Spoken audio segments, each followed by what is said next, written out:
তো আপনার কি বলে পীর মুরিদি চালু হলো? জি না। হুজুর আশরাফুল আউলিয়া এলেন তো চালু হলো? জি না। খাজা গরিব নওয়াজ হিন্দুস্তানে 800 বছর আগে এসেছেন, উনি আসলেন তো পীর মুরিদি চালু হলো? তাও না। নবীর নিশানি হযরতে সৈয়দনা পীরানে পীর দস্তগীর রওশন জমির শেখ আব্দুল কাদের জিলানী বাগদাদে আসলেন তো পীর মুরিদি চালু হলো? জি না। 1400 বছর আগে থেকে পীর মুরিদি চলে আসছে। আপনারা বলবেন যে আসমাউল তুমি কালকের ছেলে, শিক্ষিত লোককে বুদ্ধু বলছো। শুধু বুদ্ধু বলা যাবে না, পিওর মূর্খ আছে। জি, এ পীর মুরিদি এই মৌলভী মাওলানাদের বাপের ঘরের কথা না। আর গাউসো খাজা এসে চালু করিয়েছেন তাও না। নালায়েক যিনি, যে লোকটা শরীয়ত বিরোধী, হারামকে হালাল বলে, এই মত নালায়েক পীর মুরিদি করেছে। এদের যারা লিডার, ওদেরকে বলছি শোনো, তারিখগুলো তোমাদের লিডারের বাপ নালায়েক আজিজ। ও মুরিদ করতে বলেছে কার নামে? নিজের নামে। পারলে আগে খানদানকে ঠিক করো, পরে আমাদেরকে বলিও। আমরা ওটাই করছি যেটা সাহাবীদের সুন্নত আদায় হচ্ছে আমাদের। হযরতে গেরামি, আর একটু আগে চলি। আমি যেখানে বলছিলাম, তো পীর মুরিদি 1400 বছর আগে থেকে আসছে। চিঠিটা এলো কোথায়? কাদসিয়াতে, বুসরাতে, কুফাতে আর মদিনাতে। ওই তিনটা শহরকে সাইডে রাখছি কারণ সময় আমাকে রাখতে হবে খেয়াল।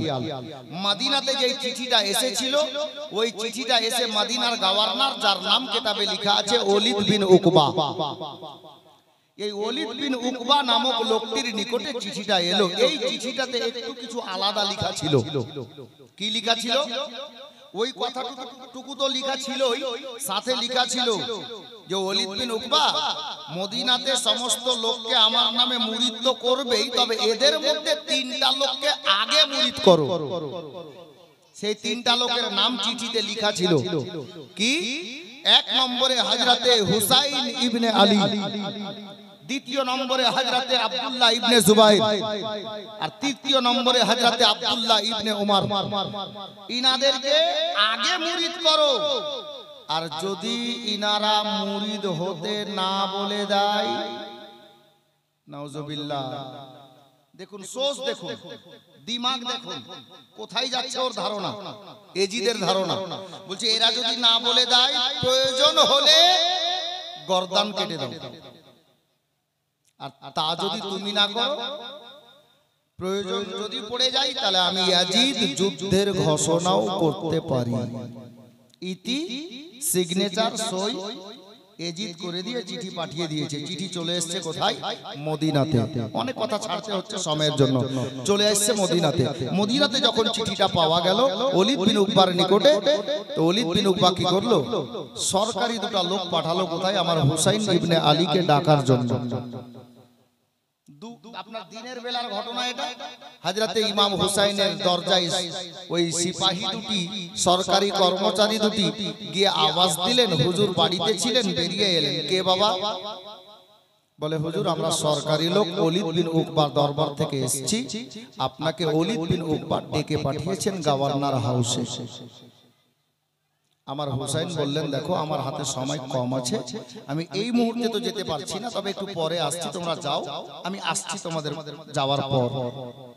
আমার হুসাইন 20-22টা লোককে সঙ্গে নিলেন। সঙ্গে নেওয়ার পর উনি গেলেন আর গভর্নর হাউসের গেটের কাছে গিয়ে বাইরে দাঁড়িয়ে গেলেন।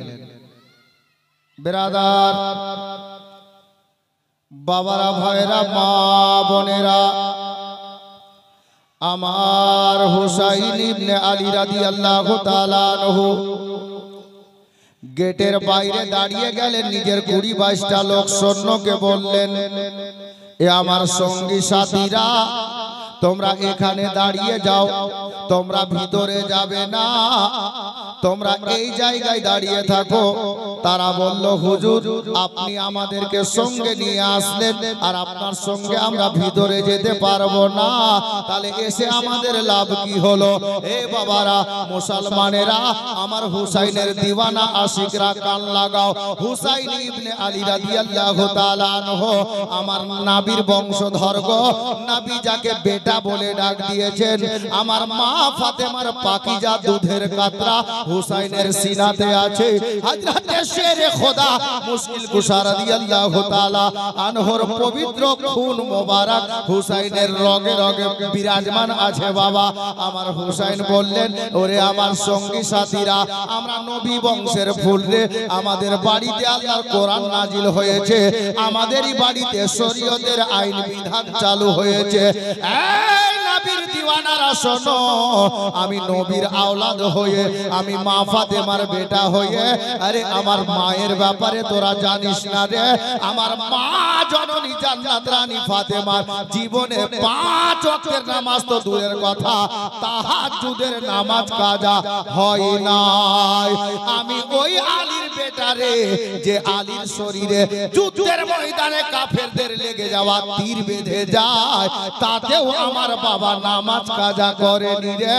এই আমার নবীর দিওয়ানারা শোনো, আমি নবী বংশের ছেলে হয়ে, আমি ফাতেমার বেটা হয়ে শরীয়ত বিরোধী কাজ আমার দ্বারা হবে না। তো 20-22টা লোক বলছে হুজুর বুঝলাম না, আপনি কি বুঝাতে চাইছেন? শরীয়ত বিরোধী? আমার হুসাইন বললেন, শোনো, এই যে ওলীদ বিন উকবা আমাকে ডেকে পাঠিয়েছে, বলে হ্যাঁ, তোমাদেরকে সঙ্গে কে আনলো? বলে আপনি। তো তোমাদেরকে কি ডেকেছে? ওলীদ বিন উকবা বলে না। বলে ভাইরা শোনো গো, আমি হুসাইনকে ডেকেছে, আর যদি তোমাদেরকে 20-22টা লোককে সঙ্গে নিয়ে আমি প্রবেশ করি, আর তার যদি পার্সোনাল কোনো ম্যাটার থাকে, কিছু বলার থাকে, তোমাদের সামনে আমাকে বলবে না। অতএব তোমাদেরকে সঙ্গে নিয়ে যাওয়া আমার ঠিক হবে না। আমাকে ডেকেছে, আমি একা হুসাইন যাব ভিতরে, তোমরা এখানে দাঁড়িয়ে যাও। তবে আমার মা ফাতেমা নূরে নাজার বললেন, এ আমার দিওয়ানারা শোনো, এই নবীর জাহানেওয়ালারা শোনো, কথাটা মনে রাখবে। তবে তোমরা কোনো মতে যতই ঝড় তুফান আসুক না কেন, আমি যতক্ষণ বাইরে বেরিয়ে না আসবো, তোমরা এখান থেকে চুল পরিমাণ কোথাও যাবে না।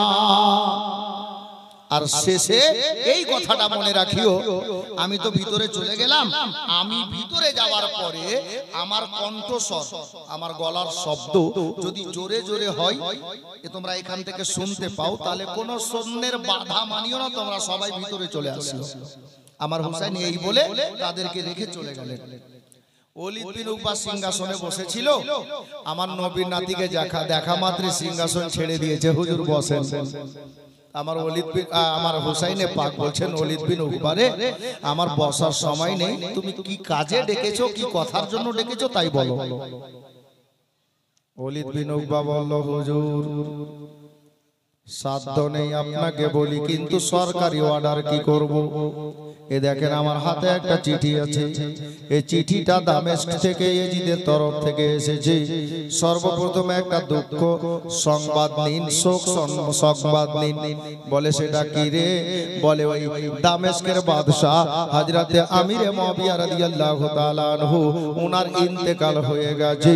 আমার হুসাইন সঙ্গে সঙ্গে ইন্না লিল্লাহি ওয়া ইন্না ইলাইহি রাজিউন পাঠ করে নিলেন। বাবা এবার বললেন, আমার হুসাইন বলো ওলীদ বিন উকবা আর কোন কথা আছে? বলে হুজুর চিঠিতে লেখা আছে ইয়াজিদ এখন নতুন বাদশা হয়েছে, আর নতুন বাদশার অর্ডার হলো এই মদিনার সমস্ত লোককে তার নামে বয়াত করতে অর্ডার করেছে, আমাকে মুরিদ বানাতে বলেছে। হুজুর গো, তাদের মধ্যে খাস করে 3টা লোকের নাম এই পত্রতে, এই চিঠিতে লিখে পাঠিয়েছে হুজুর। তাদের মধ্যে আপনার নামখানা সর্বপ্রথমে আছে, দ্বিতীয় নম্বরে হযরতে আব্দুল্লাহ ইবনে জুবাইর অর্থাৎ জুবাইরের বেটা আব্দুল্লাহর নাম আছে। আর তৃতীয় নম্বরে আব্দুল্লাহ ইবনে উমর মানে উমরের বেটা আব্দুল্লাহর নামটা লেখা আছে। হুজুর গো চিঠিতে লেখা আছে হুজুর যদি আপনারা না বলে দেন আমি কি করব আপনি ফয়সালা দেন না হুজুর। দেখেন চিঠিতে লেখা আছে না বলে দিলে গর্দান কেটে নাও, আর যদি আমি তা না করি তাহলে প্রয়োজন হলে ইয়াজিদ যুদ্ধের ঘোষণা করে দিতে পারে। এই কটা কথা বলার জন্য আপনাকে ডেকেছি। আমার হুসাইন ইবনে আলী চিন্তা করলেন মাওলা আমাদের চেয়ারের দরকার নাই, প্রয়োজনে চেয়ার আমরা লোকের কাছে পৌঁছে দিই, চেয়ারের দরকার নাই। ইয়াজিদকে নিজের ইমাম বলে মেনে নিতাম, ইয়াজিদের হাতে হাত দিয়ে মুরিদ হয়ে যেতাম, কিন্তু ইয়াজিদের হাতে মুরিদ আমি হুসাইন কি করে হব? ইয়াজিদ 5 ওয়াক্তের নামাজ পড়ে না, রোজার মাসে রোজা রাখে না, যাকাত ওয়াজিব হলে যাকাত দেয় না। এক কথাই ইয়াজিদ শরীয়ত বিরোধী কাজ করে। শরীয়তে যে মশলাগুলো আছে বাবা, শরীয়তের বিধান যেগুলো হারাম আছে ওটাকেও জায়েজ বলে ঘোষণা করে। এ বেরাদার আমার হুসাইন বললেন আরো সাথে একটা কথা জড়িয়ে আছে বাবা, ওই নালায়েক ইয়াজিদ ফাঁসিকে মুআল্লিম যার মুখে দাড়ি নেই, নবীর সুন্নত নেই গো। আমার হুসাইন বললেন আমি মা ফাতেমার বেটা গো, এমন একটা ফাঁসিকে মুআল্লিমকে নিজের ইমাম কি করে বানাতে পারি? এটা আমার দ্বারাই হবে না। যদি লোকটা সত্যি 5 ওয়াক্তের নামাজি হতো, শরীয়তের আইন বিধান মেনে চলতো, তাহলে আমি হুসাইন তাকে ইক্তেদা করে নিতাম, তার পিছনে আমি লেগে যেতাম, তাকে নিজের ইমাম বলে মেনে নিতাম, আমি তার হাতে হাত দিয়ে মুরিদ হয়ে যেতাম। কিন্তু না, হওয়া যাবে না, কারণ শরীয়ত বিরোধী লোকটা। আমার হুসাইন বুদ্ধিতে কাজ দিচ্ছেন, দেখছেন যদি এখন ডাইরেক্ট বলি যে না তাহলে তো একটা দ্বন্দ্ব সৃষ্টি হবে, তো ডাইরেক্ট বলা যাবে না। আমার হুসেন বললেন ওলিদ বিন উকবা শোনো, আমি তো তোমার দরবারে একা এসেছি, বাড়িতে আমার জওয়ান জওয়ান বেটা আছে, ভাতিজা আছে, ভাই আছে, বোন আছে, তো আমার পরিবার বর্গের লোক যারা আছে আমি সবাইকে নিয়ে আজকে বসবো, বসে একটা ফয়সালা নিব যে ইয়াজিদের হাতে আমি মুরিদ হব কি না, ইয়াজিদকে ইমাম বলে মানবো কি না, তারপর তোমাকে খবর জানিয়ে দেব। তো আপনার ওলিদ বিন উকবা বলল হুজুর ঠিক আছে আপনি যান। রাস্তায় ওই যে আসার সময় বেরোনোর সময় বেশ কিছুটা ঘটনা ঘটেছিল, ওটাকে আমি বন্ধ রাখলাম। আপনারা আমরা জীবনের শোনা লোক আছি, শুধু আমি নিজের মূল পয়েন্টে যাব, যার জন্য কটা কথা ছেড়ে দিলাম। আমার হুসাইন বাইরে আসলেন, 20-25টা লোক, 20-22টা লোক যারা আছেন, হুজুর কি হলো বলে যা হওয়ার তা হয়েছে বাবা, চলো বাড়ি যাই। কাউকে কোনো কথা না বলে আমার হুসাইন পাক ওই 20-22টা লোককে সঙ্গে নিয়ে বাড়িতে আসলেন। সন্ধ্যাবেলা আবার গভর্নর হাউসে আলোচনা হয়ে আমার হুসাইনকে ডাকতে পাঠানো হলো। হুসাইন শুধু ওই কথা বাবা মাথায় রেখেছেন, ভাবছেন আল্লাহ কি করলে কি করা যায়। হুসাইন পাকের নিকটে সন্ধ্যাবেলায় 2টা সরকারি লোক হাজির। আমার হুসাইন বললেন এই সৈন্যরা শোনো, এই সরকারি কর্মচারীরা শোনো, তোমরা যাও ওলিদ বিন উকবাকে গিয়ে বলো আমি হুসাইন আজকে রাতের সময় চাইছি, আগামী সকাল বেলাতে রাতটা পেরিয়ে গেলে আমি খবর করে দেব যে ইয়াজিদকে নিজের ইমাম বলে মানবো কিনা, তার হাতে আমি বিক্রি হব কিনা। বাবারা ভাইরা মা বোনেরা, এই বলে সরকারি লোককে বাবা পাঠিয়ে দিলেন। সরকারি লোক ওলিদ বিন উকবাকে গিয়ে বলল, ওলিদ বিন উকবা কথাটা মেনে গেল, রাতেরই ব্যাপার, রাতটা হয়ে গেছে, সকাল হলে হ্যাঁ কিংবা না খবরটা পেয়ে যাব। এই করে ওলিদ বিন উকবা বাবা খুশি খুশি সময়টা দিয়ে দিল। এইদিকে রাত হয়ে গেল, নামাজে এশার টাইম হলো।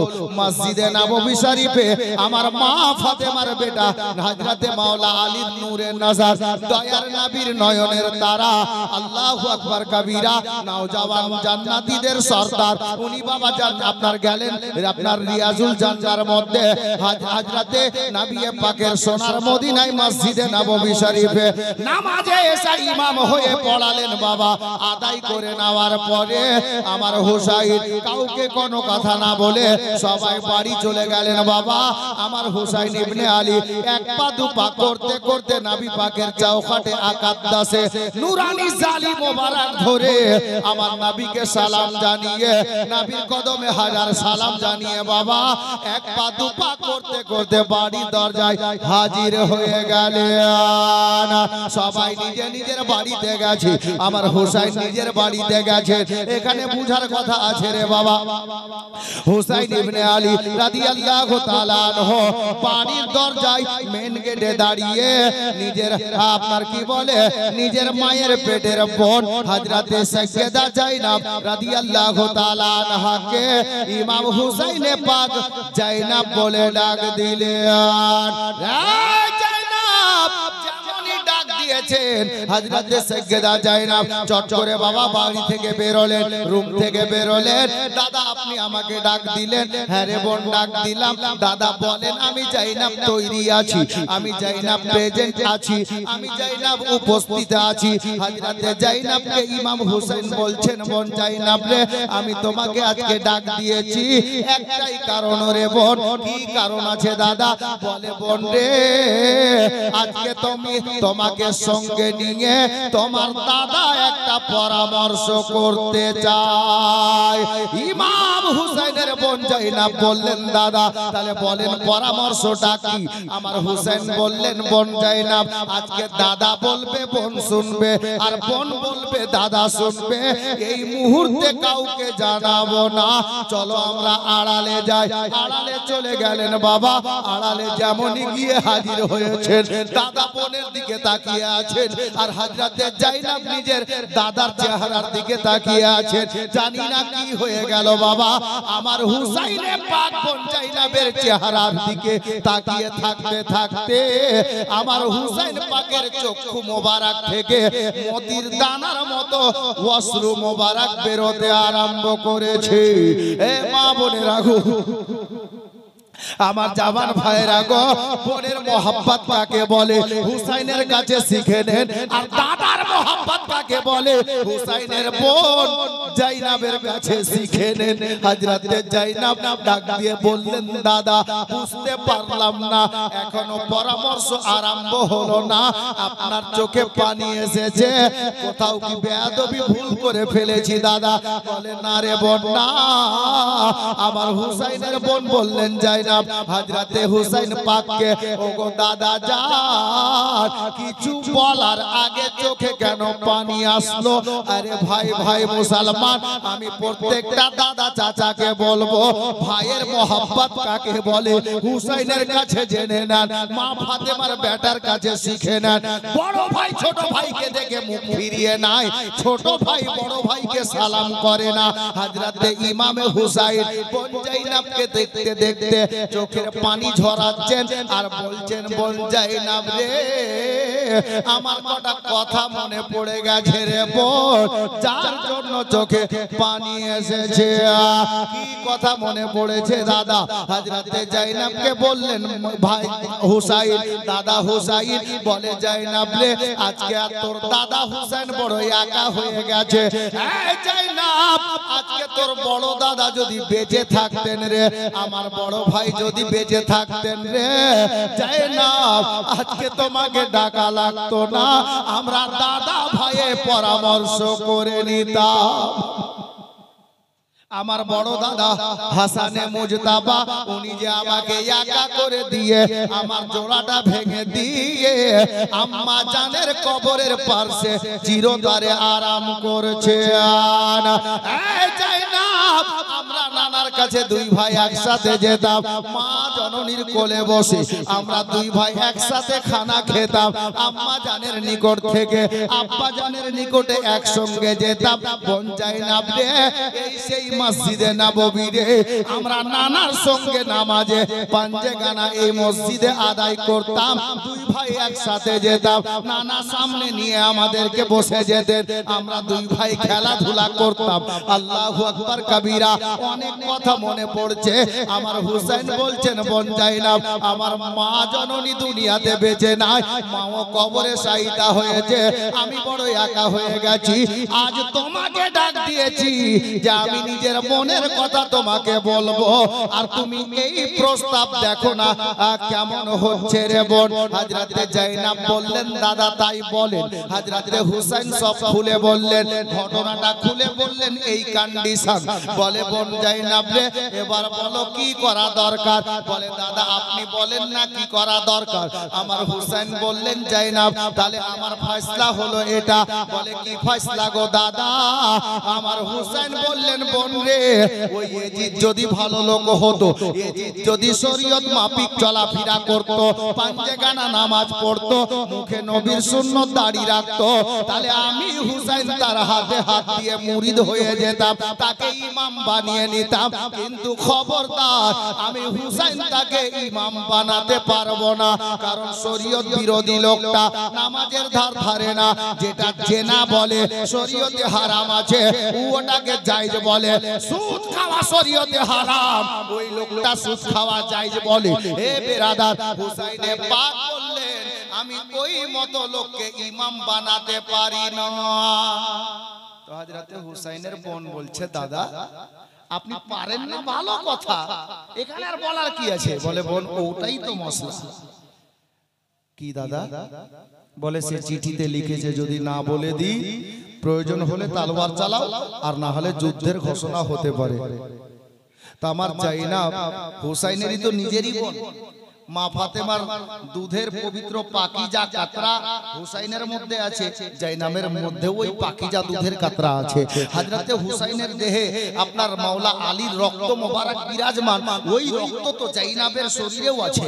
আল্লাহু আকবার কবীরা। হযরতে জাইনাব বলছেন দাদা আপনি বলতে কি চাইছেন।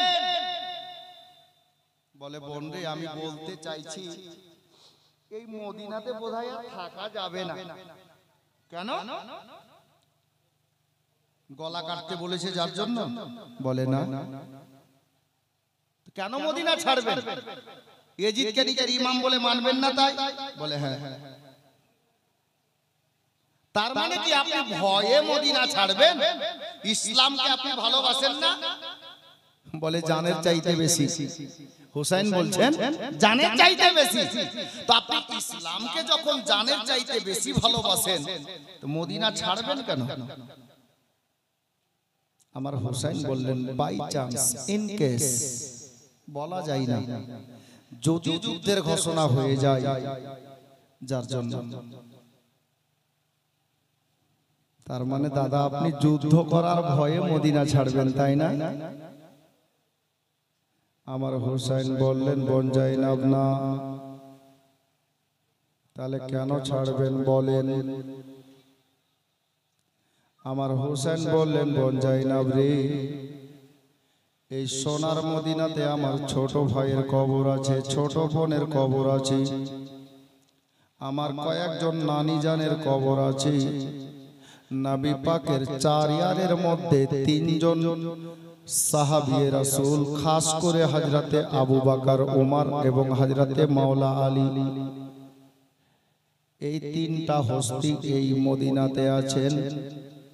আর খাস করে এই মদিনাতে জান্নাতুল বাকি কবরস্থানের মধ্যে আমার নিজের বড় ভাই আরাম করছেন। আর আমার জান্নাত রানী জননী নবী নন্দিনী আমাদের মা ফাতেমার কবর শরীফটা আছে। আর সব থেকে বড় কথা হলো এটা, এই মদিনাতে আমার দয়ার নবীর রওজা শরীফ আছে। আমার মায়ের নবী আরাম করছেন রে বোন। এ বোন জাইনাব শোনো, ইসলামকে তোর দাদা কতটা ভালোবাসে জানো রে, কত ভালোবাসেন দাদা। তাহলে শুনে রাখো বোন জাইনাব, এই ইসলাম ধর্মের জন্য তোমার দাদা হুসাইনকে দরকার যদি পড়ে যায় 22 বছরের বেটার কুরবানি দেবে। যদি দরকার চলে আসে 19 বছরের ভাতিজার গর্দান কাটিয়ে দেবে। যদি দরকার পড়ে যায় হযরতে আব্বাস আলম বারদার ভাইয়ের বাজু কাটিয়ে দেবে। যদি দরকার পড়ে যায় রে বোন 6 মাসের বেটার কুরবানি দেবে। আর তাতেও যদি না হয় ইসলামের পতাকা উঁচু রাখার জন্য প্রয়োজন হলে তোমার দাদা হুসাইন নিজের গলা কাটিয়ে দেবে, ইসলামের পতাকা নিচা হতে দেবে না। যাইনাব বললেন দাদা যখন এত বড় কথা তো মদিনা ছাড়বেন কেন? হুসাইন বললেন বোন রে এই কথাটাই বোঝাতে চাইছিলাম, খোদা না খাস্তা যদি যুদ্ধের এলান হয়ে যায় আমি হুসাইন যুদ্ধ করার জন্য 24 ঘন্টা তৈরি থাকবো। বন জাইনাব শোনো রে, আমি এই জন্য মদিনা ছাড়তে চাইছি রে। নবীর দিওয়ানা দিওয়ানিদের কবর শরীফ মদিনাতে আছে। আমার জান্নাত রানী মা আরাম করছেন, বড় ভাই ছোট ভাই আরাম করছেন। এদের কবরে যা হবে হবে। চুল পরিমাণে যদি আমার নবী পাকের রওজা মোবারকের কোন আপনার জালিমের দলেরা যুদ্ধ করতে গিয়ে বেয়াদবি করে দেয়, আমি হুসাইন বেটার কুরবানি দিয়ে সয়ে নিতে পারবো রে। আমার নবীর রওজার বেয়াদবি সইতে পারবো না। বলা যাবে না সুবহানাল্লাহ? একটু মহাব্বতে বলেন সুবহানাল্লাহ। আমার হুসাইন বললেন আমি বেটার কুরবানি দিয়ে সয়ে নিতে পারবো, দরকার পড়লে গলা দিয়ে দেব, ইন্নাল্লাহা মা'আস সাবিরিন পড়ে নেব, কিন্তু আমার নবীর রওজার চুল পরিমাণে বেয়াদবি যদি হয়ে যায় আমি হুসাইন সইতে পারবো না। এ বোন জাইনাব এই জন্যই চাইছি মদিনা ছেড়ে দেব। যুদ্ধ যদি করতে হয় তাহলে মদিনাতে নয় মদিনার বাইরে কোথাও করব। ও তাই নাকি দাদা? বলে হ্যাঁ এই জন্যই বললাম। আহা আমার হুসাইন বললেন বোন জাইনাব তাহলে তুমি বলো মদিনা ছেড়ে দিতে চাইছি, বলো জাইনাব এই প্রস্তাব কেমন লাগলো? হযরতে জাইনাব তখন বলছেন দাদা গো আপনি যেটা ফয়সালা নিয়েছেন আমি জাইনাব তাতে সমর্থন করে দিলাম। এক কথাই আমার জাইনাব বললেন দাদা আপনি যেটা ফয়সালা নিয়েছেন এটাই সঠিক। তার জন্য আমার হুসাইন বললেন বোন রে যাই হোক আল্লাহ যেটা করে ভালো করে, আর দেরি করা যাবে না। এদিকে দাদা ভাইয়ের গল্প চলছেই রে বাবা, রাতটা গভীর হয়ে গেছে। হযরতে জাইনাবকে আমার হুসাইন বললেন বোন তুমি বাড়িতে যাও, সবাইকে তৈরি করো, আমি একটু আসতেছি, সময় হাতে নাই। আজকে ভোরের বেলাতে সোনার মদিনা ছেড়ে দেব, মদিনা ছেড়ে মক্কা শহর চলে যাব, বাপ দাদার দেশে চলে যাব। কিন্তু বোন জাইনাব রে এটা যে জন্মভূমির মাটি রে, এই সোনার মদিনাতে একটা বার পৃথিবীর কোন কোনার কোন লোক যদি একবার চলে আসে আর জীবনে বাড়ি ফিরে যাওয়ার তার মন চাই না রে। আমার জন্মটাই তো সোনার মদিনাতে, জন্মভূমির মাটি হলো সোনার চাইতে খাঁটি। এ বোন জাইনাব আজকে তোর দাদা মদিনা ছেড়ে দেবে, যাতে সবাইকে বাড়ির তৈরি কর, আমি একটু আসতেছি। আমার জাইনাব বললেন দাদা কোথায় যাবেন? ও দাদা এখন তো বাড়িতে আসার সময়, আপনি বাইরে কোথায় যাবেন? হযরতে জাইনাব বললেন জাইনাবকে বললেন দাদা হুসাইন বোন জাইনাব রে এই সোনার মদিনা ছেড়ে চলে যাব রে বোন, কিন্তু জানি না মদিনাতে আর ফিরে আসবো কিনা।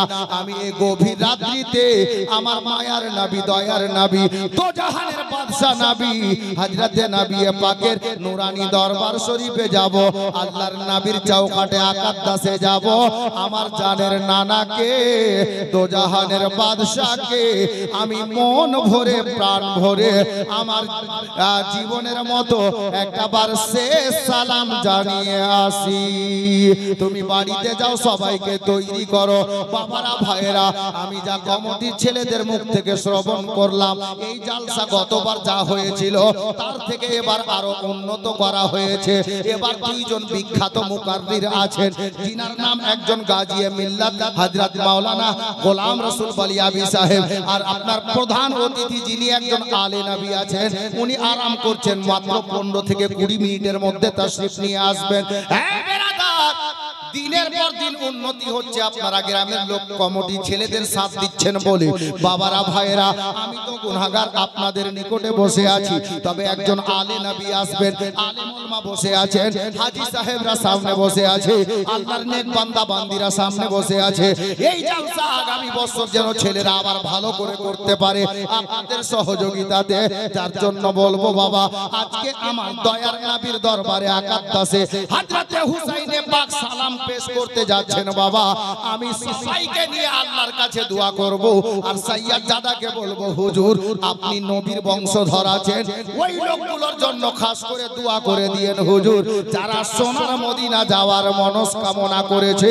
এ বাবারা ভাইরা মা বোনেরা গো, যার জন্য পাঞ্জাতানের মহাব্বতে আগামী বছর জালসা যেন ভালো হয়।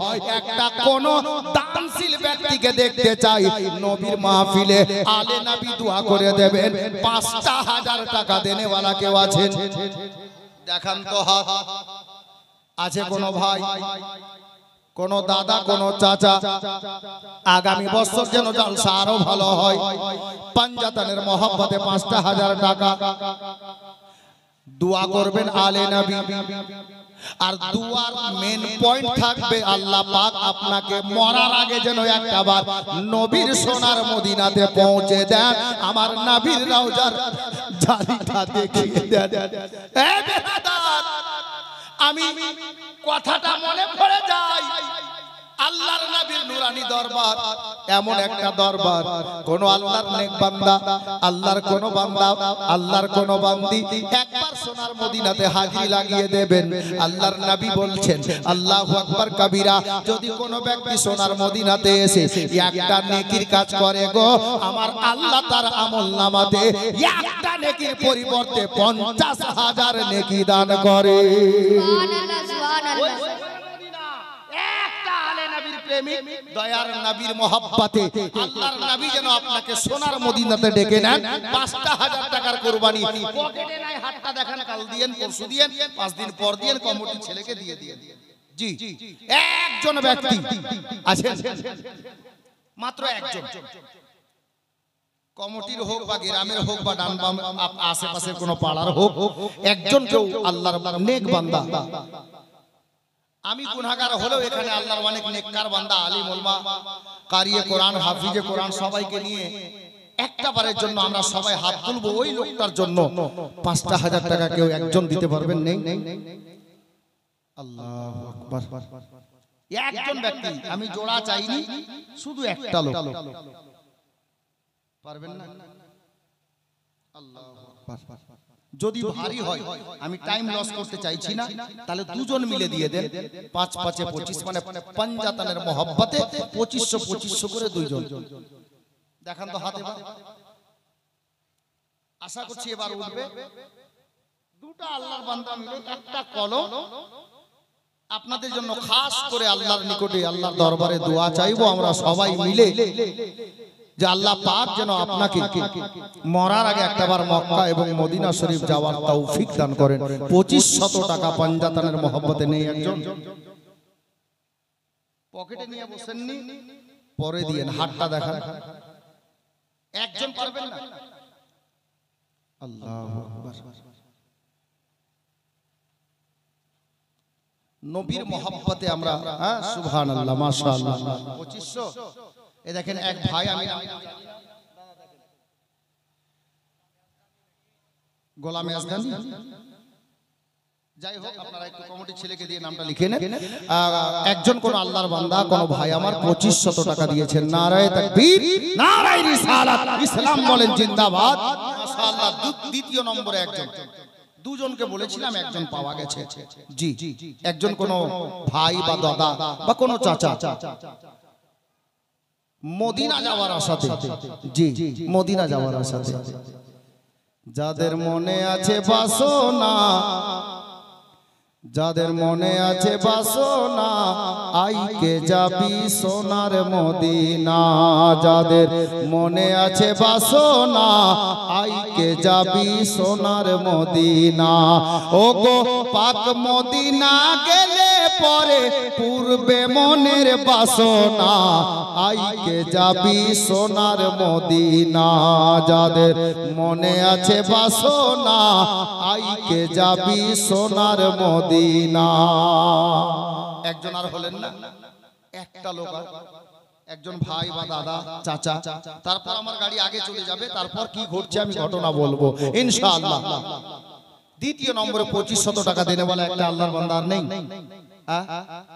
বা এখানে অনেক মা বোন আছেন যদি কোনো মা বা বোন বলেন যে মাওলানা ছেলেরা যখন দিচ্ছে না তো আমরাই দিয়ে দিলাম দুদিকে মা বোনরা বসে আছে কেউ একজন যদি পারে দেখা যায় মা বোনরা আমার নবীকে কত ভালোবাসে হ্যাঁ মা ফাতেমাকে কত ভালোবাসে একটা কোনো মা বা বোন যদি বলে দেন হয়েছে হলো নাকি সুবহানাল্লাহ দেখা যাক কি খবর আছে দিল কেউ হ্যাঁ কেমন ইশারা এটা সুবহানাল্লাহ একটা লোক খালি জোড়া চাইছে ওই ভাইটা